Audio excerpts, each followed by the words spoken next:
Hello നമസ്കാരം. അങ്ങനെ CSK വിജയവീതിയിലേക്ക് തിരിച്ചെത്തിയിരിക്കുകയാണ്. ഒരുപാട് ഹാപ്പിയുണ്ട്. കാരണം ധോണി ഫിനിഷ് ചെയ്ത് CSK ഒരു മാച്ച് ജയിക്കുന്ന കാണാനായിട്ട് കുറേ നാളുകൾക്ക് ശേഷം സാധിച്ചു. What a man! ഒരു 43 വയസ്സുകാരൻ വന്ന് സ്ട്രോങ് ആയിട്ട് നിൽക്കേണ്ടി വന്നു. ഇത്രയും തണ്ടും തടിയുള്ള ചെറുപ്പക്കാരായിട്ടുള്ള ആൾക്കാർ ടീമിലുണ്ടായിട്ടും പുള്ളി തന്നെ വേണ്ടി വന്നു സ്ട്രോങ് ആയിട്ട് ഒരു മാച്ച് ഫിനിഷ് ചെയ്ത് കൊടുക്കാനായിട്ട്. ആ ഒരു സമയത്ത് ഒരു അവസാനത്തെ 4 ഓവറിൽ ധോണി അവിടെ നിൽക്കുമ്പോൾ ഉള്ളൊരു വിശ്വാസം ഉണ്ടല്ലോ, അതിപ്പോൾ CSK ഫാൻ ആയാലും ശരി, അല്ലെങ്കിൽ ഏത് ക്രിക്കറ്റ് പ്രേമി ആയാലും ശരി, ആ ഒരു സമയത്ത് അവർക്ക് തോന്നുന്നൊരു ഫീലുണ്ട്, this man can do it എന്നുള്ളൊരു ഫീല് കൊണ്ടുവരാൻ ഇപ്പോഴും ഈ ഒരു പ്രായത്തിലും പുള്ളിക്ക് സാധിക്കുന്നുണ്ടെന്നുള്ളത് വലിയൊരു കാര്യം തന്നെയാണ്. Overall far far far better performance by CSK. കഴിഞ്ഞ കുറേ മാച്ചുകൾ എടുത്തു നോക്കുകയാണെങ്കിൽ ഇന്നത്തെ മാച്ച് എല്ലാ രീതിയിലും ഓരോ ഡിപ്പാർട്ട്മെൻറ്റിലും വളരെ മികച്ച പെർഫോമൻസ് CSK കാഴ്ചവെച്ചു എന്നുള്ളത് വളരെ ആശ്വാസകരമാണ്. അതുപോലെ തന്നെ ആദ്യം നന്ദി പറയേണ്ടത് ത്രിപാഠി എടുത്ത ആ ഒരു ക്യാച്ചാണ്, ഫസ്റ്റ് വിക്കറ്റ്. ആ ഒരു ക്യാച്ചിൻ്റെ ഇമ്പോർട്ടൻസ്, ആ ഒരു മൊമെൻറ്റം കൊണ്ടുവരേണ്ട, ആ ഒരു ടീമിന് ഇത്രയും ഡൗൺ ആയി നിൽക്കുന്ന ഒരു ടീമിന് ആ ക്യാച്ച് കൊടുത്ത കോൺഫിഡൻസ്, അതുപോലെ തന്നെ ഇന്നത്തെ CSKയുടെ ഡിസിപ്ലിൻഡ് ആയിട്ടുള്ള ബോളിങ്, അതുപോലെ തന്നെ ഡിസിപ്ലിൻഡ് ആയിട്ടുള്ള ഫീൽഡിങ്. ക്യാച്ച് ഒന്നും അധികം ഡ്രോപ്പ് ചെയ്തില്ല, ഫീൽഡിങ് നന്നായിട്ട് ചെയ്തു. അതിൻ്റെതായ ഗുണം അവർക്ക് ആ ബോളിങ്ങിൽ കിട്ടി. ആ ഒരു LSG ആ ഒരു ടോട്ടലിലേക്ക് പിടിച്ച് നിർത്താനായിട്ട് CSKക്ക് സാധിച്ചു. ഈ ഒരു മാച്ച് ജയിച്ചാൽ CSK നന്ദി പറയേണ്ട വേറൊരാൾ കൂടിയുണ്ട്, സാക്ഷാൽ ഋഷഭ് പന്ത്. അതായത് ധോണി വന്ന് നിന്ന സമയത്ത് ആ 16ാമത്തെ ഓവർ ബിഷ്ണോയി ഇത്രയും നന്നായിട്ട് ബോൾ ചെയ്തുകൊണ്ട് എല്ലാ ബാറ്റ്സ്മാൻമാർക്കും ത്രെട്ടൺ ചെയ്തുകൊണ്ടിരിക്കുന്ന ഒരു ബോളറിന് ഒരു ഓവർ ബാക്കി ഉണ്ടായിട്ട് ആവേശ് ഖാനെ കൊണ്ടുവന്ന് എറിയിക്കാൻ കാണിച്ച ആ ഒരു മനസ്സുണ്ടല്ലോ, ആ മനസ്സിന് CSK നന്ദി പറയണം. അതുപോലെ തന്നെ ബാറ്റ് ചെയ്തപ്പോഴും മില്ലറിന് ഇന്ന് ഒരു ബോൾ ഫേസ് ചെയ്യാൻ കിട്ടിയില്ല എന്ന് പറയുമ്പോൾ ഒന്ന് ആലോചിച്ച് നോക്കിയാൽ, വളരെ സ്ലോ ആയിട്ട് സ്കോർ ചെയ്തു. ഋഷഭ് പന്ത് ഫോം ഔട്ടായിരുന്നു, അത് സമ്മതിച്ചു. പക്ഷേ ഓരോ ബാറ്റ്സ്മാനും ഒരു എൻട്രി പോയിന്റ് ഉണ്ടല്ലോ. ഡേവിഡ് മില്ലർ എന്ന് പറയുന്ന ഒരു ഫിനിഷർ അല്ലെങ്കിൽ എക്സ്പ്ലോസീവ് ആയിട്ടുള്ള ഒരു ബാറ്റ്സ്മാൻ എപ്പോഴാണ് ഇറങ്ങേണ്ടത്? അയാൾ ഇറങ്ങേണ്ടത് ഒരു 16 ആ ഒരു റേഞ്ചിലെങ്കിലും ഇറങ്ങണം. ശരിക്കും പറഞ്ഞ ഒരു 20-25 റണ്ണ് ഷോട്ടായിരുന്നു LSG. അപ്പോൾ അത് തന്നെയാണ് CSKയുടെ ഏറ്റവും പ്രധാനപ്പെട്ട ഒരു വിൻ ഫാക്ടർ. അത് CSKയുടെ ബോളിങ്ങിന് ആ ഒരു ക്രെഡിറ്റ് കൊടുത്തേ പറ്റൂ. പ്രത്യേകിച്ചും ജഡേജ ആൻഡ് നൂറ്, ഈ ഒരു രണ്ട് ടീമിന്റെ ഫേസ് ബൈ ഫേസ് നോക്കിക്കഴിഞ്ഞാൽ പവർ പ്ലേയിൽ LSG എടുത്തത് 42 റണ്ണാണ്, 2 വിക്കറ്റ് നഷ്ടത്തിൽ. CSK അത് 59 റൺ എടുത്തു. അവിടെയാണ് നമ്മുടെ പയ്യൻ ഷെയ്ഖ് റഷീദിന് ഒരു ക്രെഡിറ്റ് പോകേണ്ടത്. അതിലേക്ക് വരാം. പിന്നെ 14 ഓവർ ആയപ്പോഴത്തേക്ക് LSG 107 റണ്ണാണ് എടുത്തത്. അവിടെ ചെന്നൈ വന്നപ്പോൾ 109 റൺ എടുത്തു, 4 വിക്കറ്റ് നഷ്ടത്തിൽ. രണ്ടുപേർക്കും 4 വിക്കറ്റ് തന്നെയായിരുന്നു നഷ്ടം. അവിടെ നിന്ന് അങ്ങോട്ടാണ് രണ്ട് ടീമും സ്ലോ ആയത്. പ്രത്യേകിച്ചും LSG ഭയങ്കരമായിട്ട് സ്ലോ ആയത്. അവിടുന്ന് റണ്ണ് കണ്ടെത്താനായിട്ട് സാധിച്ചില്ല. 166 LSGക്ക് അവസാനിപ്പിക്കേണ്ടി വന്നു. പക്ഷേ ചെന്നൈയുടെ കേസ് വന്നപ്പോഴത്തേക്ക് അവിടെ ധോണി എന്ന് പറഞ്ഞ ഒരാൾ വ്യത്യസ്തമായിട്ട് വന്നു. ആ ഒരു പ്രഷറിനെ ഹാൻഡിൽ ചെയ്തു, ഫിനിഷ് ചെയ്തു എന്നുള്ളതാണ് ഈ മാച്ചിൻ്റെ ഏറ്റവും വലിയൊരു പ്രത്യേകത. T20 എന്ന് പറഞ്ഞൊരു ഫോർമാറ്റിൽ, പ്രത്യേകിച്ചും IPL പോലുള്ള ഇത്രയും കോമ്പറ്റീറ്റീവ് ആയിട്ടുള്ള ഒരു ടൂർണമെന്റിൽ വരുമ്പോഴത്തേക്ക് ഒരു ബാറ്റ്സ്മാൻ ഇങ്ങനെ സെറ്റായിട്ട് ഇങ്ങനെ ബാറ്റ് ചെയ്ത് പോവുക, വൺ ഡേയിലെ പോലെ ബാറ്റ് ചെയ്ത് പോവുക എന്നുള്ളതല്ല. ഓരോ ഫേസിലും അടിക്കേണ്ട ഒരു റണ്ണുണ്ട്. ആക്സിലറേറ്റ് ചെയ്യേണ്ട പോയിന്റിൽ ആക്സിലറേറ്റ് ചെയ്യണം.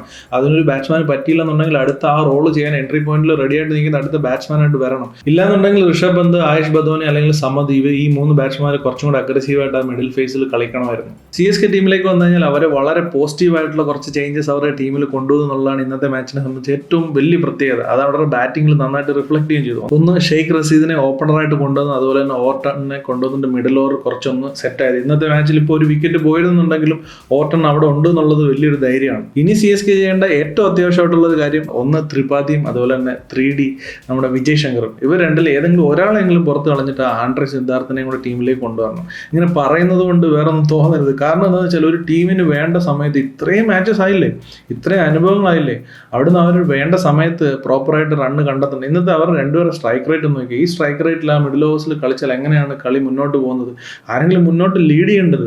ഇന്നും ഒരു പാനിക് സിറ്റുവേഷനിലേക്ക് പോകേണ്ട ഒരു അവസ്ഥയായിരുന്നു. അവിടുന്ന് ശരിക്കും പറഞ്ഞാൽ ഈ 43 വയസ്സായ ധോണി വന്നിട്ട് അത് ആ മാച്ച് ഫിനിഷ് ചെയ്യേണ്ട ഒരു ഗതികേടെന്ന് പറഞ്ഞാൽ വല്ലാത്ത ഗതികേടാണ് ഒരു ടീമിനെ സംബന്ധിച്ച്. അവിടെ ഇവർ ചെയ്യേണ്ടതാണ്, ത്രിപാഠി അല്ലെങ്കിൽ ഈ വിജയ് ശങ്കറൊക്കെ ചെയ്യേണ്ട റോളാണ്. അതുകൊണ്ടാണ് ആ ബാഡനെല്ലാം അവസാനം ഈ ധോണിയുടെ തലയിലേക്ക് വരുന്നത്. തീർച്ചയായിട്ടും ഇവർ രണ്ടിൽ ഏതെങ്കിലും ഒരാളെ കൂടെ മാറ്റിയിട്ട് ആൻഡ്രെ സിദ്ധാർത്ഥിനെ CSK ടീമിലേക്ക് കൊണ്ടുവരണം. CSKയുടെ ബാറ്റിങ്ങിൽ ഇന്ന് ആ പവർ പ്ലേയിൽ വന്ന ഒരു മൊമെന്റം കണ്ടു. ആ ഷെയ്ഖ് റഷീദ് അടിപൊളിയായിട്ട് കളിച്ചു. ഒരു പുതിയ പയ്യനാണ്, ഫസ്റ്റ് മാച്ച് കളിക്കുന്നേ ഉള്ളൂ. ആ പയ്യൻ കാണിക്കുന്ന ഒരു ഇന്റന്റ് കണ്ടോ, ആ പേടിക്കാതെ ആ ബാറ്റിൽ നിന്ന് നൂത്ത് അടിക്കാനുള്ള ഒരു ഇന്റന്റ് ഉണ്ടല്ലോ, ആ ഇന്റന്റാണ് CSKക്ക് സത്യം പറഞ്ഞാൽ പവർ പ്ലേയിൽ ഇത്രയും നാൾ നഷ്ടമായിട്ടിരുന്നത്. അതുകൊണ്ടാണ് 59 റൺ എന്ന് പറയുന്നിട്ട് നല്ല സ്കോറിലേക്ക് പവർ പ്ലേയിൽ എത്താൻ പറ്റിയത്. അവിടുന്നാണ് മിഡിൽ ഓവേഴ്സിൽ കുറച്ച് സ്ലോ ഡൗൺ ആയിട്ടും ഇവരൊക്കെ കളിച്ച് സ്ലോ ആയിട്ടും പിന്നീട് വന്നിട്ട് CSK വിൻ ചെയ്യാനായിട്ട് സാധിച്ചത്. ഇനി CSKയുടെ ബോളിങ്ങിലേക്ക് വന്നു കഴിഞ്ഞാൽ അവർ പവർ പ്ലേയിൽ അത്യാവശ്യം നന്നായിട്ട് തന്നെ ബോൾ ചെയ്തു. ഖലീൽ അഹമ്മദ് ആയാലും അതുപോലെ തന്നെ അൻഷുൽ കമ്പോജ് ആയാലും. അൻഷുൽ കമ്പോജ് ഇന്ന് 3 ഓവർ എറിഞ്ഞു, 1 വിക്കറ്റ് എടുത്തു. അതുപോലെ തന്നെ 6.67 ആണ് എക്കോണമി. വളരെ നന്നായിട്ട് തന്നെ എറിഞ്ഞു. അതുപോലെ തന്നെ ഏറ്റവും വലിയ ഫാക്ടർ എന്ന് പറഞ്ഞാൽ നൂർ അഹമ്മദിന്റെ ജഡേജയുടെ മിഡിൽ ഓവേഴ്സ് ആണ്. ജഡേജ ഇന്ന് 3 ഓവർ എറിഞ്ഞു, 2 വിക്കറ്റ് എടുത്തു, 8 ഉള്ളൂ എക്കോണമി. അതുപോലെ തന്നെ നൂർ അഹമ്മദ് 4 ഓവർ എറിഞ്ഞു, ഒരു വിക്കറ്റ് പോലും എടുത്തില്ല. പക്ഷേ എക്കോണമി 3.25 ആണ്. റണ്ണ് ഡ്രൈ അപ്പ് ചെയ്തു സത്യം പറഞ്ഞാൽ LSGയുടെ ആ ഒരു പെർഫോമൻസ് ഈ ഒരു വിജയത്തിൽ വലിയൊരു ഘടകം തന്നെയാണ്. ഇനി LSGയുടെ ബാറ്റിംഗിലേക്ക് വന്നു കഴിഞ്ഞാൽ നമ്മൾ പ്രിവ്യൂവിൽ തന്നെ പറഞ്ഞു തന്നു, ഇവരുടെ ഒരു ടോപ്പ് 3യുടെ വിക്കറ്റ് പെട്ടെന്ന് എടുക്കാൻ പറ്റുവാണെന്നുണ്ടെങ്കിൽ ചെന്നൈക്ക് ജയിക്കാൻ ചാൻസ് ഉണ്ട് എന്നുള്ളത് നമ്മൾ പറഞ്ഞിരുന്നു. അത് കറക്റ്റ് അതേപോലെ തന്നെ സംഭവിച്ചു. ഇവരുടെ ടോപ്പ് 3 പെർഫോം ചെയ്തിരുന്നു. പ്രത്യേകിച്ച് പൂരൻ, മിച്ചൽ മാർഷ് ഇവരൊന്നും പെർഫോം ചെയ്യാതിരുന്നപ്പോഴത്തേക്ക് നേരെ സ്ലോ ഡൗൺ ആയി ഇവരുടെ ബാറ്റിംഗ്.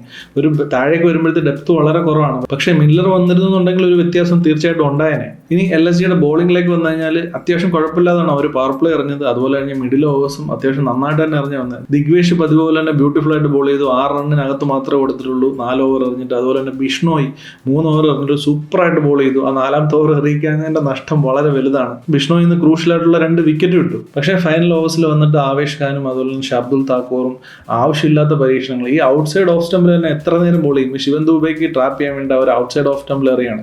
ഒരു ബാറ്റ്സ്മാൻ എത്ര നേരം അതേ ടാക്ടിക്സ് തന്നെ എറിഞ്ഞിട്ട് അവനൊരു ഉറപ്പായിട്ടും കണ്ടെത്തുമല്ലോ റൺസ് സ്കോർ ചെയ്യാനായിട്ട്. അത് തന്നെ സംഭവിച്ചത്. അതുപോലെ തന്നെ ധോണിക്കൊക്കെ ഷർദുൽ താക്കൂർ ഏത് ലെവലിൽ എറിയും, എങ്ങനെ എറിയും എന്നൊക്കെ കൃത്യമായിട്ട് അറിയാം. അപ്പോൾ ഈ ഒരു വിജയത്തോടെ CSK ഫാൻസ് ഹാപ്പിയാവും. അതുപോലെ തന്നെ IPL മൊത്തത്തിനൊരു ഉണർവ് തന്നെയാണ്. അത് വേറെ ഒന്നും കൊണ്ടല്ല പറയുന്നത്. ഇപ്പോൾ ചെന്നൈ ആയാലും മുംബൈ ആയാലും ഇങ്ങനെയുള്ള ടീമുകൾ, ഞാൻ ഇവരുടെ ഒന്നും ഫാനൊന്നുമല്ല, പക്ഷേ ഇങ്ങനെയുള്ള ടീമുകൾ പെർഫോം ചെയ്യുമ്പോഴാണ് IPL മൊത്തത്തിനൊരു ഉണർവ് വരുന്നത്. ആ ഒരു ലെഗസിയുള്ള ടീമുകളൊക്കെ നല്ല കോമ്പറ്റീറ്റീവായിട്ട് നിൽക്കണം, എങ്കിലേ മൊത്തത്തിലൊരു കോമ്പറ്റീറ്റീവ്നെസ് IPL ഉണ്ടാകത്തുള്ളൂ. നമുക്ക് കളി കാണാനും ഒരു ഉഷാറുണ്ടാകത്തുള്ളൂ. അപ്പോൾ ഇന്നലെ മുംബൈ ജയിച്ചു, ഇന്ന് CSK ജയിച്ചു, അതുപോലെ തന്നെ SRH ജയിച്ചു. അപ്പോൾ അവരെല്ലാവരും ഒരു തിരിച്ചു വരേണ്ട പാതയിലാണ്. അപ്പോൾ ചെന്നൈ സംബന്ധിച്ച് അടുത്ത മാച്ച് വാങ്കഡയിൽ വെച്ച് മുംബൈയായിട്ടാണ്. വളരെ ക്രൂഷ്യലായിട്ടുള്ള മാച്ചാണ്. കാരണം രണ്ട് ടീമിനും വളരെ ക്രൂഷ്യലാണ്. മുംബൈ സംബന്ധിച്ച് ജയിച്ചേ പറ്റൂ, ചെന്നൈ സംബന്ധിച്ച് ജയിച്ചേ പറ്റൂ. അപ്പോൾ ആ ഒരു മാച്ചിൽ ആൻഡ്രെ സിദ്ധാർത്ഥിനെ കൂടെ കളിപ്പിക്കുമെന്ന് ഞാൻ പ്രതീക്ഷിക്കുന്നു. ഇനി LSG സംബന്ധിച്ചാണെങ്കിൽ അടുത്ത മാച്ച് RRുമായിട്ടാണ് ഈ വരുന്ന ശനിയാഴ്ച 19-ാം തീയതി. ആ ഒരു മാച്ചിൽ മായങ്ക് യാദവ് തിരിച്ചു വരുമോ എന്നുള്ളൊരു അറിവ് കിട്ടിയിട്ടുണ്ട്. അങ്ങനെയാണെന്നുണ്ടെങ്കിൽ LSG സംബന്ധിച്ച് വലിയൊരു പോസിറ്റീവാണ്.